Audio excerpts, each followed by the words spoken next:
ফেঁসে যাচ্ছেন মানবতা বিরোধী অপরাধ ট্রাইব্যুনালের chief prosecutor advocate Tajul Islam. এর মধ্যে তিনি যথেষ্ট বিতর্কের মধ্যে পড়ে গেছেন। একইভাবে বিতর্ক নিশ্চয়ই শুরু হবে তার যিনি প্রধান পরামর্শক ব্রিটিশ আইনজীবী টবি ক্যাটম্যান। এবং যেদিন থেকে অ্যাডভোকেট তাজুল ইসলামকে আন্তর্জাতিক যুদ্ধাপরাধ ট্রাইব্যুনালের চিফ প্রসিকিউটর হিসেবে নিয়োগ দেওয়া হয়েছে, সেদিন থেকেই আমি এ বিষয়ে কথা বলেছি বেশ কয়েকবার। এটি কি প্রতিহিংসার জায়গা থেকে এই ট্রাইব্যুনালে তাকেই চিফ প্রসিকিউটর করতে হলো? কি কারণে? এই ট্রাইব্যুনাল তো গঠন হয়েছিল মানবতা বিরোধী অপরাধীদের বিচারের জন্য, এবং তাজুল ইসলাম মানবতা বিরোধী অপরাধের অভিযোগে যতগুলো মামলা হয়েছে সেই মামলা যারা আসামি, জামাতের অন্যতম যারা শীর্ষ নেতা ছিলেন, তাদের অধিকাংশের প্রধান আইনজীবী ছিলেন।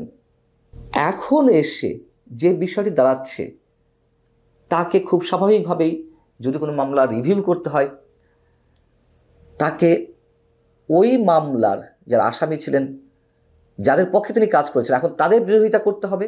তার কারণ এই মামলাগুলো পরিচালনা করবে কে? বাদীপক্ষ কারা? রাষ্ট্রপক্ষই তো। রাষ্ট্রপক্ষের আইনজীবী তো প্রসিকিউশন টিম ট্রাইব্যুনালের, এবং সেই ট্রাইব্যুনালে তিনি চিফ প্রধান। এখন এটিএম আজহারুল ইসলামের পক্ষের প্রধান আইনজীবী ছিলেন তাজুল ইসলাম।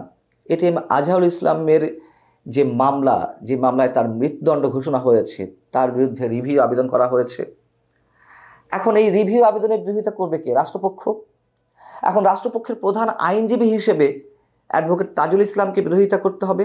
তিনি এই মামলায় সরাসরি আর্গুমেন্ট করেন আর না করেন, স্বয়ংক্রিয়ভাবে তার উপরে তো দায়বর্তায় যায়।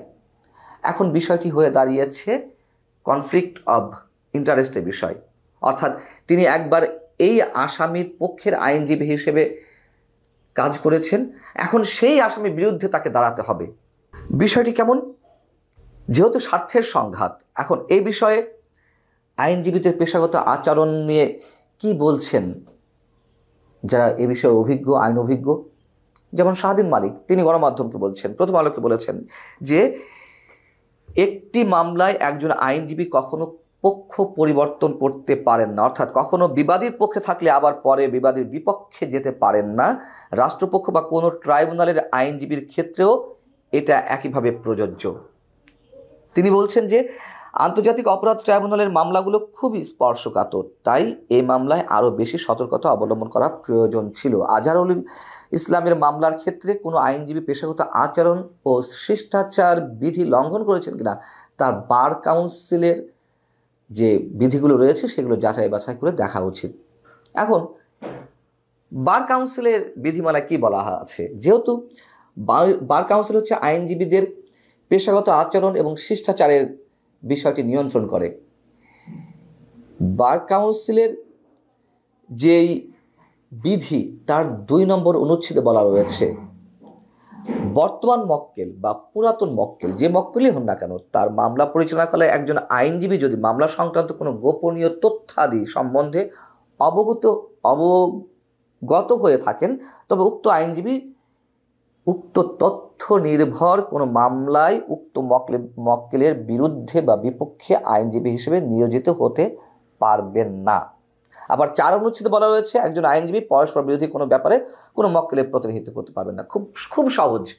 অর্থাৎ আমি যদি আইনজীবী হতে হবে, কোনো ব্যক্তির পক্ষের আইনজীবী হিসেবে বা কোনো আসামির আইনজীবী হিসেবে যদি আমি যুক্তিতর্কে দাঁড়াই আদালতে, এবং আমাকে দাঁড়াতে গেলে তো সেই মক্কেল বা আসামির সব কিছু আমার জানার কথা, এবং সেইগুলো আমি জেনে গেলাম, পরবর্তীতে আবার সেগুলো জেনে তার বিপক্ষে আইনজীবী হিসেবে কাজ করলাম, সেটি তো হতে পারে না, কোনোভাবেই হতে পারে না। যেহেতু আমি তার দুর্বলতাগুলো সব জানি, এমন জেনে আবার তার বিরুদ্ধে যাচ্ছি, খুবই সহজ একটি বিষয়। প্রথমে মনে হতে পারে যে খুব জটিল কিছু, আসলে জটিল কিছু নয়। অতএব কি করবেন এখন তাজুল ইসলাম?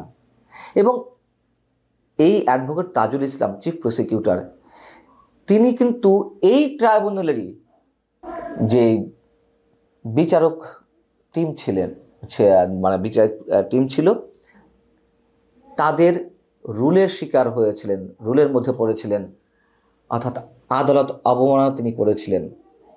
কি করেছিলেন? এই এটিএম আজহারুল ইসলামের ক্ষেত্রেই তিনি তার যে মামলার রায়, সেই রায়ের বিরুদ্ধে অবস্থান নিয়ে বলেছিলেন এটিএম আজহারুল ইসলামের বিরুদ্ধে ট্রাইব্যুনালের প্রসিকিউশন টিম যে তথ্য প্রমাণ বা সাক্ষ্য হাজির করেছে তা বিচারকদের উচিত ছিল ডাস্টবিনে ছুঁড়ে ফেলা।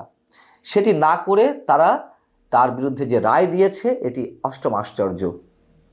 এবং এই ধরনের আদালতের বিরুদ্ধে মন্তব্য করায় আদালত অবমাননার জন্য তার বিরুদ্ধে রুল দেওয়া হয়েছিল এবং তাকে নিঃশর্ত ক্ষমা চাইতে হয়েছিল।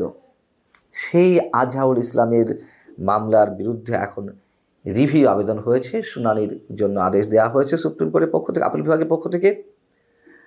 কি করবেন এখন অ্যাডভোকেট তাজুল ইসলাম? একই সঙ্গে টবি ক্যাডম্যানের কথা বলছিলাম। টবি ক্যাডম্যান তো জামাতের যে শীর্ষ নেতারা যারা মানবতা বিরোধী অপরাধে দায়ে অভিযুক্ত হয়ে আসামি হিসেবে যাদেরকে চিহ্নিত করা হয়েছিল, যাদের বিরুদ্ধে রায় দেওয়া হয়েছিল, তাদের লবিস্ট হিসেবে কাজ করেছেন বিভিন্ন জায়গায়। আল জাজিরা থেকে বিভিন্ন গণমাধ্যমে, আন্তর্জাতিক গণমাধ্যমে তিনি কথা বলেছেন। সেই টবি ক্যাডম্যানকেই আবার তাজুল ইসলামের পরামর্শক হিসেবে নিয়োগ দেওয়া হলো। অতএব বিতর্ক উঠবেই। এখন প্রশ্ন হচ্ছে যে আসলে তাহলে কি হতে যাচ্ছে, কি হতে পারে অ্যাডভোকেট তাজুল ইসলামের? আমার মনে হয় কিছুই হবে না। যা চলছে, যেভাবে চলছে, সব তো জবাবদিহিতার ঊর্ধ্বে। আমরা রাজনৈতিক শক্তিগুলোকে, রাজনৈতিক সরকারগুলোকে নানান ধরনের অভিযুক্ত করি যে তা অনেকের বিরুদ্ধে এত কিছু তথ্য প্রমাণ থাকে, আদালতকে আমরা ক্যাঙ্গারু আদালত বলি, যে রাজনৈতিক সরকারের আঙ্গুলের ইশারা এগুলো পরিচালিত হচ্ছে। বা খুব স্পষ্টভাবে যদি বলি যে একেবারে সবশেষ যে কথিত রাজনৈতিক সরকার আওয়ামী লীগ, সেই আওয়ামী লীগ সরকার তো তাদের আঙুলের ইশারায়, এটা তো ওপেন সিক্রেট, উচ্চ আদালত নিম্ন আদালত পরিচালিত হয়েছে, কারো কাছে কোনো জবাবদিহি করতে হয়নি, যদিও তার পরিণামটা আমরা দেখেছি সব মিলিয়ে। এখন এই আদালতের বিষয়ে যদি কোনো ধরনের, বা আদালতের প্রসিকিউশন টিমের বিরুদ্ধে যদি কোনো ধরনের অভিযোগ ওঠে, সেগুলোর কি কোনো ধরনের কোনো সুরাহা হবে? অন্তত গত 7 মাসের অভিজ্ঞতা থেকে আমরা বলতে পারি হবে না। তার কারণ বর্তমান সরকারও সাধারণ মানুষ বা যারা বিশেষজ্ঞ রয়েছেন, বিশ্লেষক রয়েছেন, তাদের কোনো কথাতেই কোনো ধরনের কোনো গুরুত্ব দিচ্ছেন না। অতএব অ্যাডভোকেট তাজুল ইসলামের ক্ষেত্রেও যে কিছু হবে সেটি মনে করার কোনো কারণ নেই।